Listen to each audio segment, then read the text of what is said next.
एक छोटा सा मजदूर परिवार था जिसमें 3 भाई रहते थे। 2 भाई पढ़े लिखे नहीं थे, मगर एक भाई मन लगाकर पढ़ रहा था। दोनों भाई उसका हर प्रकार से सहयोग कर रहे थे। समय के साथ उसकी एक अधिकारी के पद पर सरकारी नौकरी लग गई। सभी परिवार जन बहुत खुश थे। तीनों भाइयों में सबसे छोटे की नौकरी लगी थी। अब उसकी शादी भी हो चुकी थी। दूर शहर में नौकरी करने की वजह से वह अपने बीबी के साथ शहर में ही रह रहा था। साल 6 महीने में एक बार घर आते थे तो उसके भाई भाभी खूब इज्जत देते थे। गांव वाले भी खूब इज्जत और सम्मान करते थे। जब वह जाते थे तो भाई के बच्चों को 10-10, 20-20 रुपए दे जाते थे और भाइयों को हर बार ये कहकर जाते थे कि मजदूरी में तो कुछ होने वाला नहीं है, हम तुम्हें कोई बिजनेस करवा देंगे, बस समय आने दो, कुछ दिन और रुक जाओ।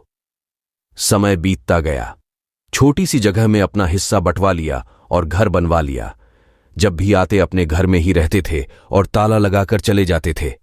अभी भी उनके इज्जत और सम्मान में कोई कमी नहीं थी।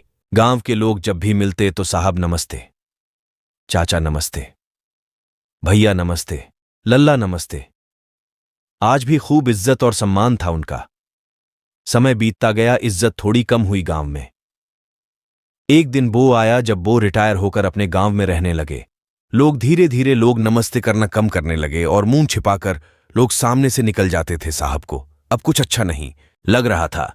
साहब ने गांव में एक बड़ा सा मंदिर बनवा दिया। लोग अब भी उनसे बात नहीं करते थे। साहब अब बहुत परेशान रहने लगे कि क्या बात, लोग अब बात भी नहीं करते और जो बात भी करता है वो बात मानता भी नहीं और बात काटता ज्यादा है। दुखी साहब ने सोचा, चलो अपने मित्र से मिलकर आते हैं, वो भी रिटायर हो गए हैं। साहब शहर में मित्र के घर पहुंचे। खाना पीना हुआ, फिर बातचीत होने लगी। मित्र ने कहा, और सुनाओ, सब ठीक तो चल रहे है? साहब बोले, कुछ ठीक नहीं चल रहा है, बहुत परेशान हूं भाई। जब मैं नौकरी करता था तब परिवार और गांव के सभी लोग बड़ी इज्जत करते थे, लेकिन अब लोग ठीक से बात भी नहीं करते हैं। मित्र ने कहा, तो ये बात है, मेरा तो आज भी परिवार और गांव रिश्तेदारी में बड़ा सम्मान होता है। साहब बोले, मेरे परिवार, रिश्तेदार और गांव वाले हमसे बहुत जलते हैं। मजदूर हैं, अनपढ़ हैं, गरीब हैं, इसलिए जलते हैं। मित्र ने कहा, नहीं, इसी सोच की वजह से तुमने अपना सम्मान खो दिया है और नौकरी तथा पैसा के घमंड के कारण आज तुम इतना दुखी हो। पहले तो ये बताओ, लोग तुम्हारा सम्मान करें तो क्यों करें? दूसरा, तुम और हम एक जैसे गरीब परिवार से निकलकर यहां तक पहुंचे हैं और मेरे साथ तो आज भी अच्छा हो रहा है। लोग घर पर गांव में निवेदन के साथ बार बार बुलाते हैं और हम जा नहीं पाते तो लोग शिकायत भी करते हैं। साहब बोले, तो मेरे साथ ऐसा क्यों हो रहा है? मित्र ने कहा, सुनो, तुम जब नौकरी करते थे तो एक बहुत बड़े अधिकारी के पद पर थे और पैसा भी अच्छा खासा मिलता था। तब लोग तुमसे एक उम्मीद लगाए हुए थे कि शायद तुम किसी के लड़के को सरकारी नौकरी दिला दो, और तुम चाहते तो बहुत सारे लड़के लगवा सकते थे, लेकिन तुमने ऐसा नहीं किया और हमने कई लड़के लगवा दिए। अपने भाइयों के बच्चों की पढ़ाई लिखाई का खर्च भी हमने उठाया, भाई को बिजनेस करवा दिया।